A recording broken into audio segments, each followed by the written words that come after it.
और अब बड़ी खबर आपको देते चले, एमपी से राजस्थान लाई गई बाघिन MI-17 हेलीकॉप्टर से बाघिन की शिफ्टिंग कराई गई है। एयरलिफ्ट के जरिए लाया गया है जयपुर से बाघिन को बूंदी भेजा गया है। बाघिन को बूंदी के रामगढ़ विषधारी रिजर्व भेजा गया है। तो पूरी आपको जानकारी दे दें, वन्य जीव संरक्षण के इतिहास में एक नया अध्याय जुड़ गया है। देश में पहली बार किसी मादा बाघिन को एयरलिफ्ट कर एक राज्य से दूसरे राज्य के टाइगर रिजर्व में ट्रांसलोकेट किया गया है। मध्य प्रदेश के पेंच टाइगर रिजर्व से एक मादा बाघिन को इंडियन एयर फोर्स के हेलीकॉप्टर से जयपुर लाया गया है। जयपुर से बूंदी के रामगढ़ विषधारी टाइगर रिजर्व भेजा गया है।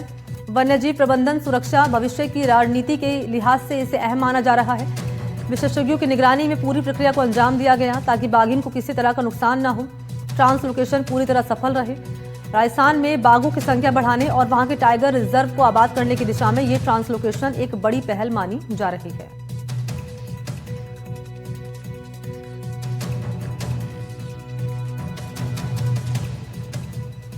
तो पेंच टाइगर रिजर्व और रामगढ़ विषधारी टाइगर रिजर्व के संयुक्त ऑपरेशन के तहत इस ऐतिहासिक मिशन को अंजाम दिया गया है। अधिकारियों के अनुसार ये पहला मौका जब किसी मादा बाघिन को एयरलिफ्ट किया गया है, हवाई मार्ग से स्थानांतरित किया गया है।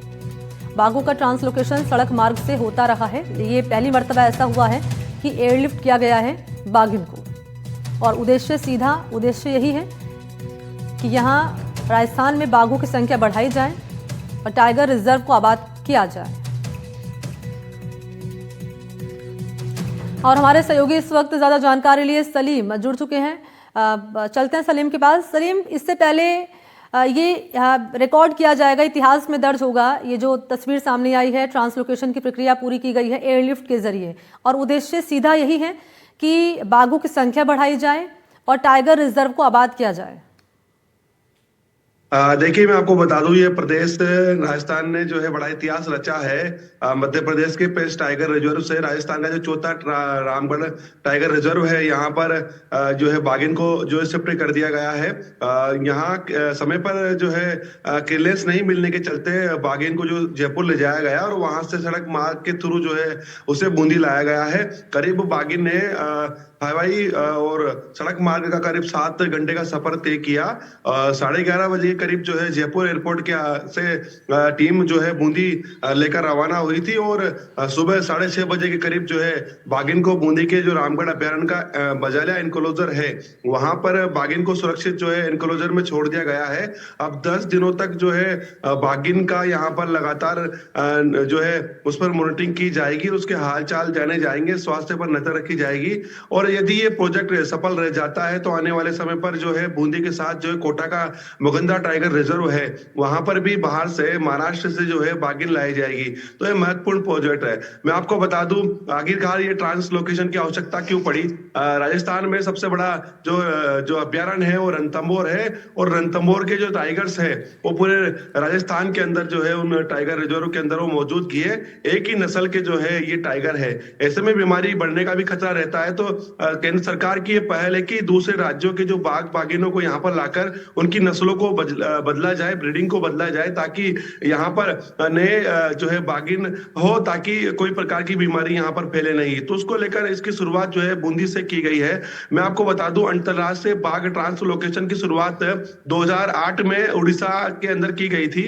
मध्य प्रदेश में जो है वहां से टाइगर भेजे गए थे, 2 टाइगर, उसमें से एक टाइगर की मौत हो गई थी। 2008 में ये टाइगर की मौत होने के बाद जो है इस प्रोजेक्ट को रोक दिया गया था। लंबे समय से इस प्रोजेक्ट की जो है वैज्ञानिक और तमाम जो विशेषज्ञ है वो जानकारी ले रहे थे, लेकिन आखिरकार जो है बूंदी के जो प्रदेश का चौथा टाइगर रिजर्व है, यहाँ से दोबारा 2008 के बाद से जो है अब यहाँ पर शुरुआत की गई है। इस प्रोजेक्ट को सफल माना जा रहा है, शिफ्टिंग कर दी गई है। निश्चित रूप से सब कुछ सही रहा तो आने वाले समय पर जो है बूंदी का जो टाइगर रिजर्व है वो देश में जो है अलग से इतिहास रचेगा, और यहाँ से जो है टाइगरों की नई नस्ल बढ़ती हुई जाएगी। तो वन्यजीव संरक्षण की दिशा में इसे अहम कदम माना जा रहा है। सलीम, मैं लौटूंगा आपके पास, आप रहिए। इस बीच वीरेंद्र भी टीवी स्क्रीन पर हमारे साथ नजर आ रहे हैं। वीरेंद्र, आपके पास आते हुए 2 महत्वपूर्ण सवाल हैं। पहला महत्वपूर्ण सवाल ये कि कैसे पूरी प्रक्रिया अपनाई गई ट्रांसलोकेशन की, और दूसरा ये है कि संरक्षण की दिशा में ये अहम कदम है। ऐसे में हम एक तस्वीर ये भी देखते हैं जहां शिकारी शिकार करते हैं वन्य जीवों का, तो इसे रोकने को लेकर क्या प्रयास किए जा रहे हैं ताकि संरक्षण जो है सही तरीके से हो सके वन्य जीवों का? देखिए, सबसे महत्वपूर्ण बात ये है कि जिस तरीके से आपने कहा कि जो शिकारी है वो घने जंगलों के अंदर जाकर भी जो है यहाँ पर शिकार करते हुए दिखाई देते हैं। इनकी रोकथाम के लिए भी जो है सरकार के द्वारा कई ठोस कदम है वो उठाए जा रहे हैं। लेकिन सबसे महत्वपूर्ण बात ये है कि जिस तरीके से देखा गया है कि राजस्थान में देर रात तक जो कह सकते हैं कि मध्य प्रदेश के जो 5 जगह है वहां से जो है एक जो फीमेल टाइगर होती है उसको यहाँ पर जो है हेलीकॉप्टर के माध्यम से लाया गया।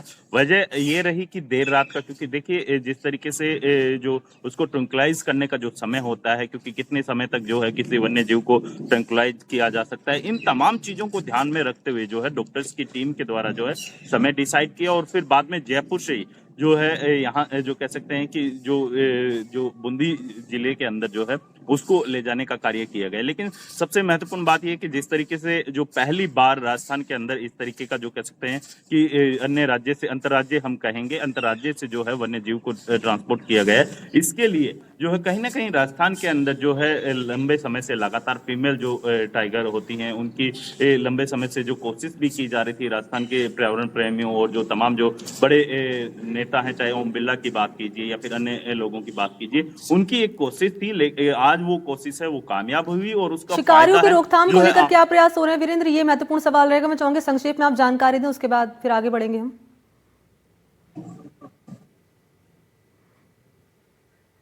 देखिए अगर बाघों के शिकार जी की बात की जाए या फिर अन्य चीजों की बात की जाए, इसके लिए जो है उनके जो जो उनका क्षेत्र होता है, जो टेरिटरी रहती है, जी वहां पर लगातार मॉनिटरिंग की जा रही है, चाहे कैमरे के माध्यम से की जाए या ड्रोन के माध्यम से की जाए, या फिर जो अगर कोई भी ऐसा संदिग्ध शिकारी या फिर कोई भी व्यक्ति दिखाई देता है तो ठीक उसके है। खिलाफ भी जो है समय समय पर कार्रवाई है वो वन विभाग के द्वारा की जा रही ठीक है है। वीरेंद्र, बहुत बहुत शुक्रिया, आपका समय मेरे पास कम है। और सलीम, आपका भी बहुत बहुत शुक्रिया तमाम जानकारी देने के लिए। तो जंगलों को राजा नहीं लेकिन जंगलों की शान कहे जाने वाले पैंथर खुद असुरक्षित हैं। वन्यजीव संरक्षण के तमाम दावों के बीच पैंथर लगातार शिकारियों के फंदों में फंस रहे हैं। और सवाल यही है कि क्या जंगल अब सुरक्षित नहीं है या फिर वन्यजीव सुरक्षा सिर्फ कागजों तक ही सीमित है।